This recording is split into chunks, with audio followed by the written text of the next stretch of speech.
Là, je voudrais vous inviter à ouvrir vos Bibles avec moi dans Luc chapitre 7. Le message que le Seigneur a mis sur mon cœur pour cette soirée est celui-ci. Jésus veut te parler. Le croyez-vous? Croyez-vous que Jésus veut nous parler? Que Jésus a quelque chose à nous dire? Les amis, les intérêts de Jésus, ce ne sont pas, comme certains politiques, les intérêts d'un suffrage des hommes pour arriver à un pouvoir quelconque. Les intérêts du Seigneur, c'est notre âme, c'est notre cœur. Voilà l'intérêt du Seigneur. C'est nos vies. C'est le salut des âmes. Et on va lire dans Luc chapitre 7, un moment particulier dans le ministère de Jésus, où Jésus a été invité dans la maison d'un pharisien.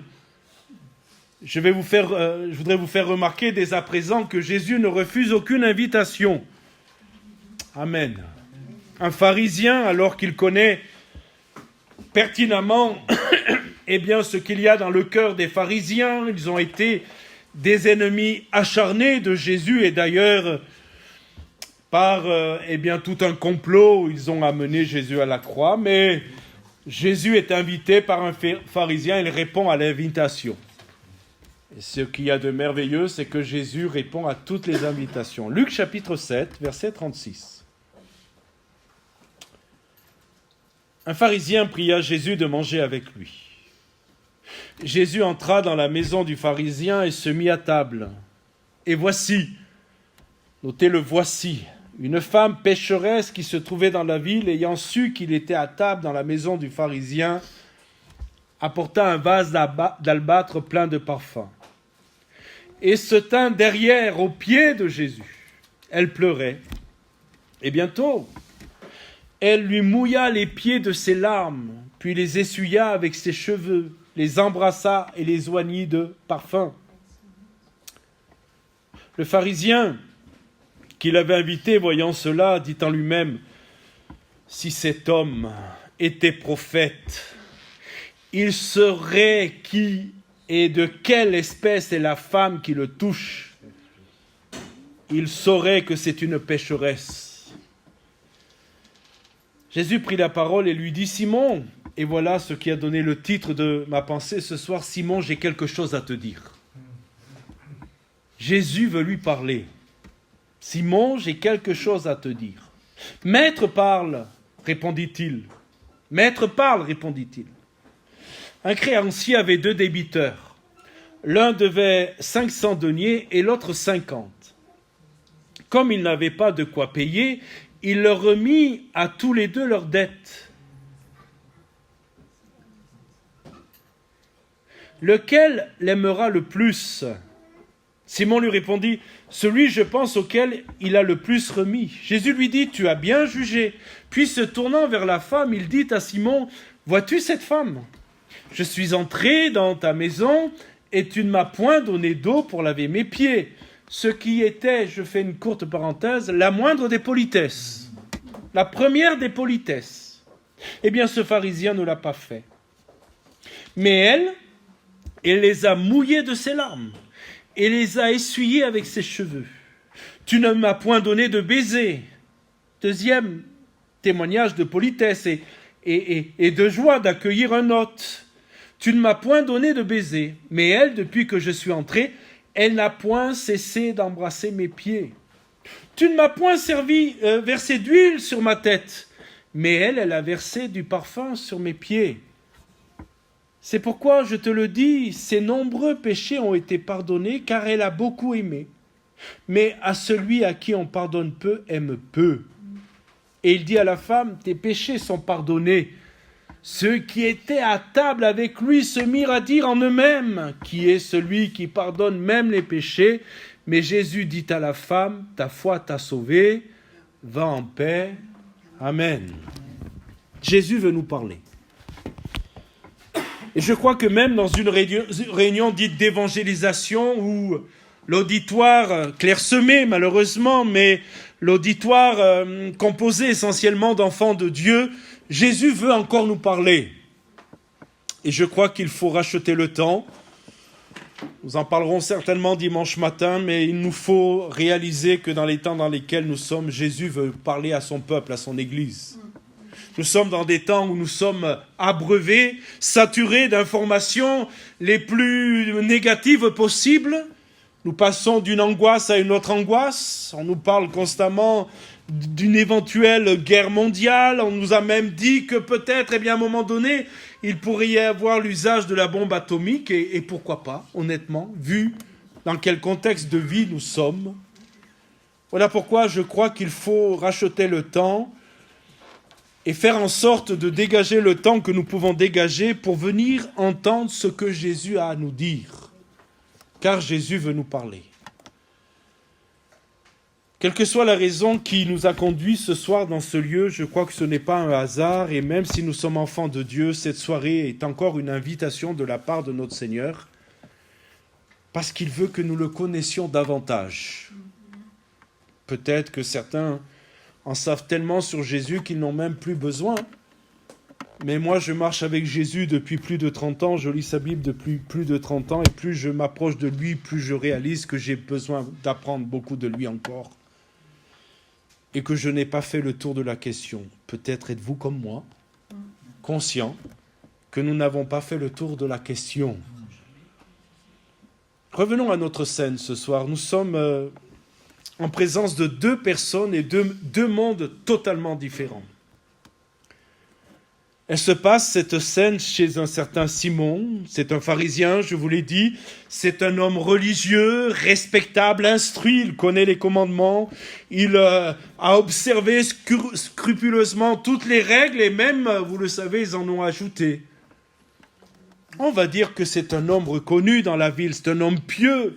Lorsqu'il passait dans le village ou lorsqu'il passait dans la ville et qu'il était là sur le chemin, on faisait une pause, une révérence. C'est le pharisien. Il a invité Jésus à dîner. Ses motivations ne sont pas très claires. L'Écriture ne nous en parle pas. On est très étonné d'ailleurs qu'un pharisien invita Jésus, mais il l'a fait. Et avez-vous remarqué, dans ce repas de bonne société, où certainement il y a des notables, on a vu ce voici, vous vous souvenez, voici. Voilà que, soudain, tout est perturbé. Une femme entre. Une femme entre. Le texte ne donne pas son nom. Il nous donne seulement sa réputation. Une femme de la ville qui était pécheresse. Alors vous allez me dire, tout le monde est pécheur. Et toutes les femmes devaient être pécheresses. Mais elle était connue dans la ville pour être vraiment une pécheresse. Tout le monde la connaît. Et dans ce milieu-là, où elle se trouve, où Jésus se trouve à table, elle est en fait une honte publique. C'est une honte que cette femme soit avec nous au repas. Et mes amis, elle n'aurait jamais dû être là, écoutez-moi bien, et pourtant elle est là. Je voudrais faire une parenthèse et vous dire que peut-être à cause de notre péché, certainement nous n'aurions jamais dû être là, et pourtant nous sommes là. Par la grâce de Dieu. Nous étions condamnés à cause de notre péché à l'enfer et nous n'aurions jamais dû être dans une église, jamais dû être dans le ciel, et pourtant nous sommes dans une église et nous serons dans le ciel. Amen. Ça s'appelle la grâce. Alors vous l'avez remarqué avec moi, elle ne se fie pas au regard méchant des pharisiens, des notables qui sont là. Il y a dû y avoir des regards vraiment accusateurs. On a levé les épaules, on a murmuré entre nous, mais qu'est-ce qu'elle fait cette femme? Qu'est-ce qu'elle vient faire là? Peu importe, elle n'écoute pas. Elle est venue pour Jésus. Et rien ne l'empêchera de s'approcher de Jésus. Oh mes amis, Dieu bénit les gens qui s'approchent de Jésus. Amen. Ceux qui ne se laissent pas arrêter par les obstacles qu'ils peuvent rencontrer. Alors elle s'approche par derrière, l'avez-vous remarqué? Elle vient à ses pieds et elle pleure. Elle est extraordinaire, cette femme, parce que tout ce qu'elle peut faire, c'est pleurer. Et vous savez, parfois, tout ce qu'on peut faire, c'est pleurer. Et c'est bon de pleurer. Quand ce sont des larmes de repentance, quand ce sont des larmes de conviction par le Saint-Esprit que nous sommes pécheurs. Et oui, il y a des moments où il faut pleurer. Oh, bien sûr, il ne faut pas rester dans les pleurs. Parce que la joie du Seigneur est notre force. Amen. Amen. Mais elle pleure.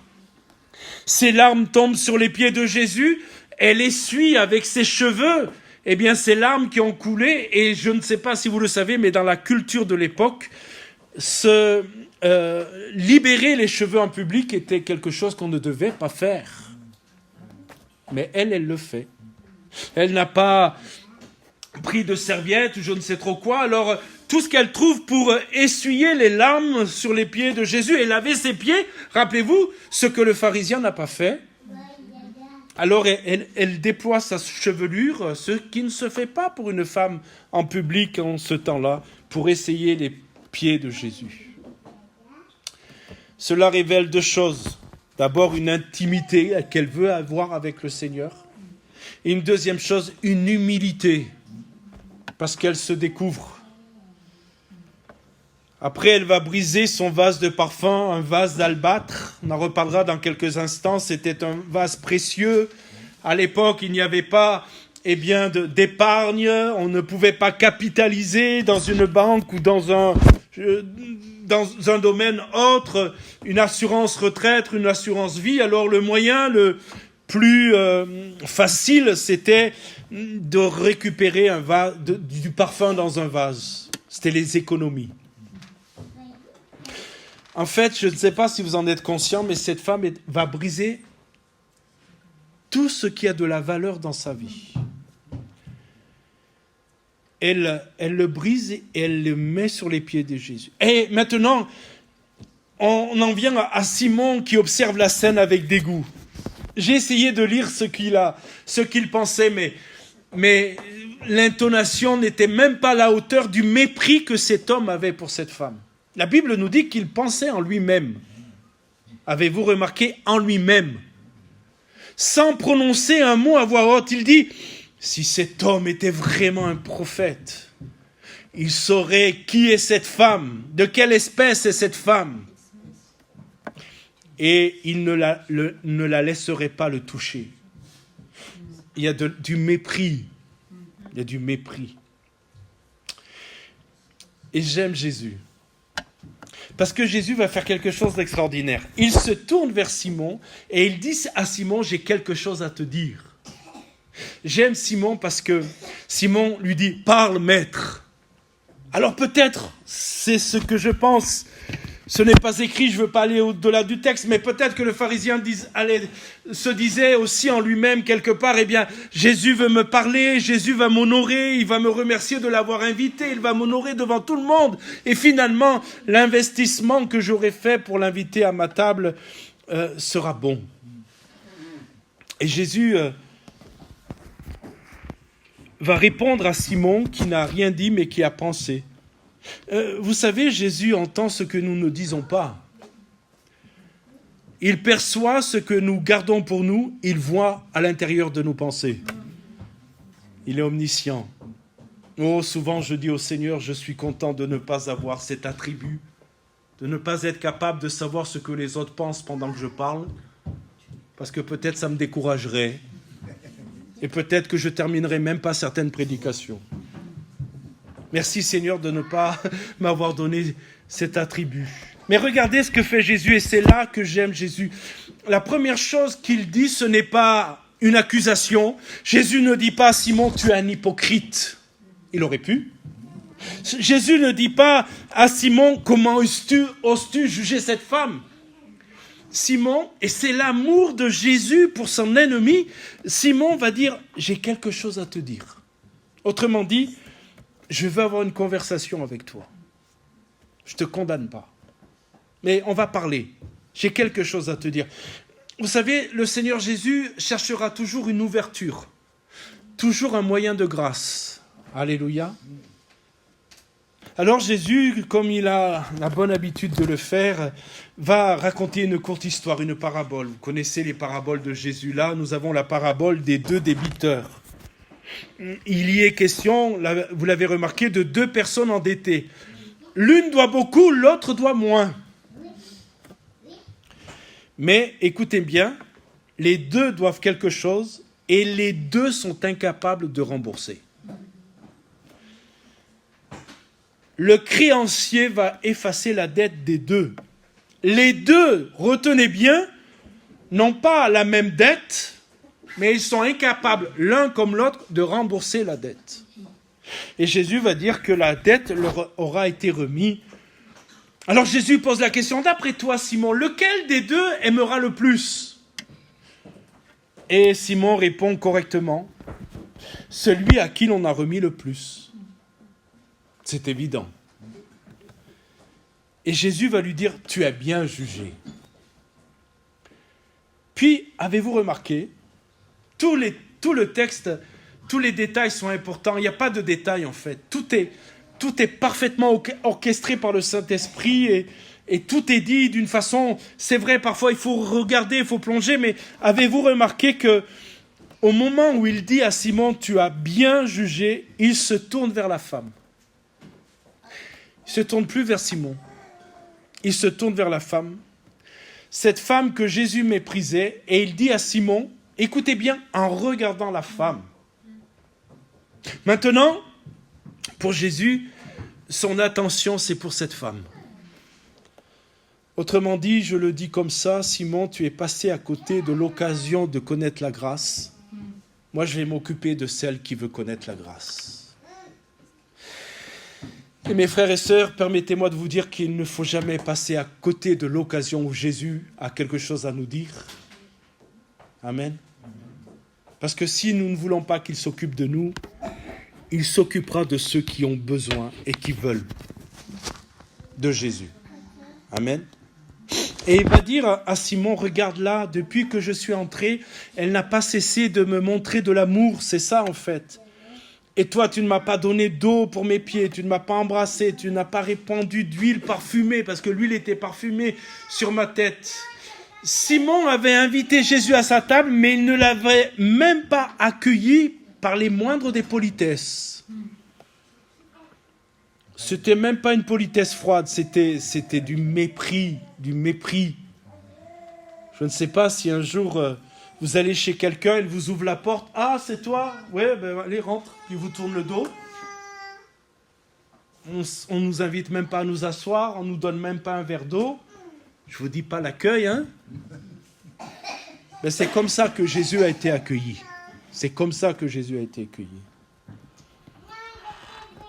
La femme, elle, je vous rappelle, elle a tout donné. Vous savez pourquoi elle a tout donné? Parce qu'elle savait combien elle devait à Jésus. Elle savait qu'elle était en dette. Et tout ce qu'elle pouvait donner, je pense, dans son cœur et dans sa conscience, ne suffisait même pas pour régler la dette qu'elle lui devait, mais elle donne quand même tout. Dans cette histoire, il y a deux personnes, et ce soir, dans cette salle, il peut y avoir deux types de personnes. Il y a d'abord les Simons. Ah, les Simons. Vous savez, c'est des gens qui ont une vie correcte, en apparence, bien ordonnée. Quand ils vont faire leurs courses quelque part et qu'ils voient ces gens qui font la manche avec leurs chiens, on les appelle à Aurillac les punks à chiens. On se dit quand même, moi je ne fais pas partie de cette espèce-là. Vous savez, ce sont ces gens qui n'ont pas fait de grandes fautes publiques, du moins pas que les autres sachent. Parce qu'il y a des péchés cachés derrière les beaux costumes que certains. C'est vrai ou pas? Des gens qui pensent au fond d'eux-mêmes, je ne suis pas si mal. J'ai mes défauts, mais je ne suis quand même pas un criminel. Des gens pour qui Dieu n'a pas grand-chose à leur reprocher. Il y a des Simons. Et puis il y a des femmes sans nom. Des gens qui portent leur passé comme un fardeau. Qui savent exactement ce qu'ils ont fait, combien de fois ils l'ont fait et dans quelles circonstances. Vous savez, il y a des gens qui n'osent même pas lever les yeux vers le ciel, tellement ils sont conscients de la profondeur de leur péché. Moi, je me souviens le jour de ma conversion où le Saint-Esprit m'a convaincu de péché. J'étais à terre, littéralement à genoux, j'osais même pas lever les yeux au ciel. J'étais conscient de mon péché et béni soit Dieu que j'ai été conscient de mon péché. Parce que c'est ce qui m'a amené à la conversion. Et Jésus parle aux deux.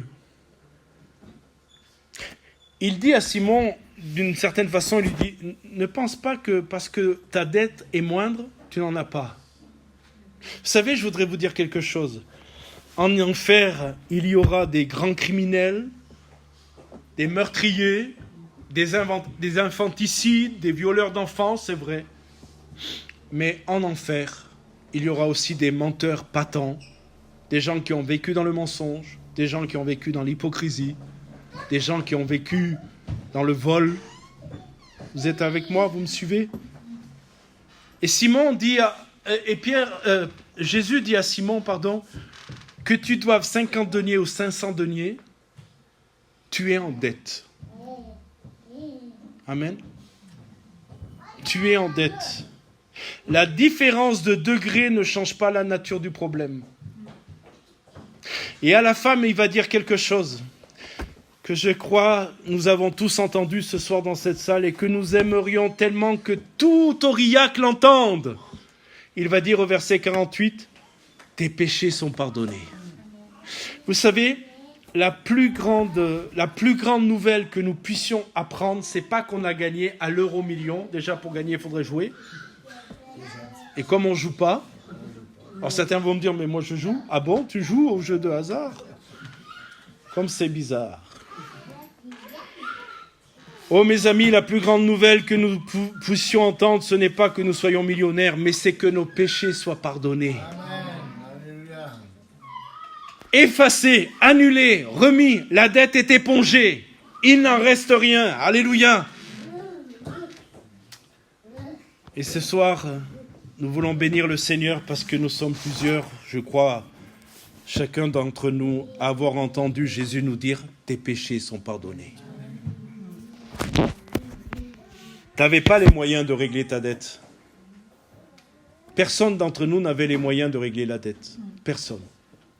Que nous soyons de grands pécheurs notables et que dans toute la ville, on nous connaisse comme un ivrogne, comme un adultère, parce que vous savez, ça va très vite, ces réputations-là, ou que nous cachions soigneusement, précieusement notre péché, peu importe, nous n'avions pas les moyens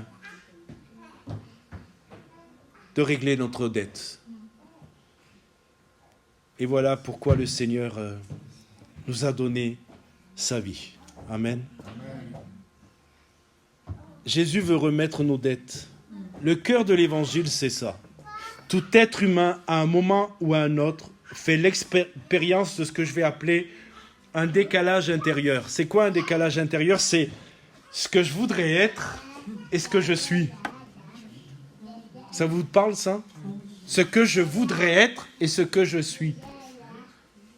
Il y a une vieille chanson, je ne sais plus comment elle s'appelle, cette chanteuse, mais elle disait « Je voudrais bien, mais je peux point. » Annie Cordy. C'est la bonne du curé. C'est ça. C'est la bonne du curé. Mais écoutez bien, derrière ce petit chant humoristique, c'est la réalité de l'homme. Je voudrais bien, mais je ne peux pas. Je voudrais être un bon gars, je voudrais être une bonne fille, je voudrais arrêter de pécher, je voudrais arrêter de mentir, je voudrais arrêter tout ça. Je voudrais, mais je ne peux pas. C'est ce que j'appelle le décalage. Parce que le péché, c'est vrai, c'est désobéir à Dieu, mais le décalage, le péché, c'est ne pas être en accord avec le cœur de Dieu. Vous savez, la définition du péché, c'est littéralement manquer la cible. Manquer la cible. La cible, c'est d'être selon le cœur de Dieu. Mais vous avez beau tirer vos flèches, parfois vous approchez du cœur de la cible, mais il y a toujours quelque chose qui dévie. Toujours. Et mes amis, que Dieu soit béni pour l'évangile. Parce que l'évangile nous apprend que ce que je ne peux pas, Dieu le peut. Ce que je ne peux pas produire par ma chair, le Saint-Esprit peut le produire. Et béni soit Dieu parce que depuis que nous sommes à Jésus-Christ, oh, je ne dis pas que du matin au soir et 365 jours par an, des fois on ne dévie pas. On serait présomptueux, orgueilleux et menteur. Je ne dis pas qu'on ne dévie pas. Mais quand même, depuis que le Seigneur nous a rencontrés, ça tape bon. Alléluia. Vous êtes d'accord avec moi? Ça va dans la cible. On ne tape pas à côté. Mes frères et sœurs, je voudrais juste terminer en disant ensemble au Seigneur, merci d'avoir remboursé à notre place la dette. Merci Seigneur. C'est pourquoi je ne viens pas dans ta maison d'une façon nonchalante, je ne te chante pas d'une façon distraite, je n'écoute pas la prédication en pensant à la bonne pizza que je vais manger après. Non, je te suis tellement reconnaissant. Mais que je cours dans ta maison. Je vais juste terminer en disant, parce que nous avons été beaucoup pardonnés, nous aimons beaucoup. Peut-être que parfois il manque d'amour chez certains enfants de Dieu parce qu'ils n'ont pas conscience du grand pardon dont ils sont les objets. Amen. Chaque fois que le Seigneur me donne un rendez-vous, je suis heureux. Parce que je sais que Jésus a payé ce que je ne pouvais pas payer. Alors vous savez, et je termine avec ça, on s'habitue à tout. On s'habitue à la douleur. Quand on a une douleur quelque part, au début c'est gênant, c'est pénible, mais vous avez remarqué, avec le temps, on s'habitue, on fait avec. Mais que Dieu fasse qu'on ne s'habitue jamais à la grâce. Qu'on puisse toujours reconnaître, mais quelle grâce nous avons eue, que notre dette soit remboursée. Alors venir dans la maison de Dieu pour le chanter, le louer, pour écouter sa parole, c'est rien du tout. Tellement j'ai été aimé, tellement je l'aime. Amen. Que Dieu nous aide, mes frères et sœurs, à prendre conscience que Jésus nous a fait grâce. Vous allez me dire, mais j'en ai conscience. Mais on a besoin d'en prendre conscience davantage encore. Amen. Que Dieu nous aide. On va prier.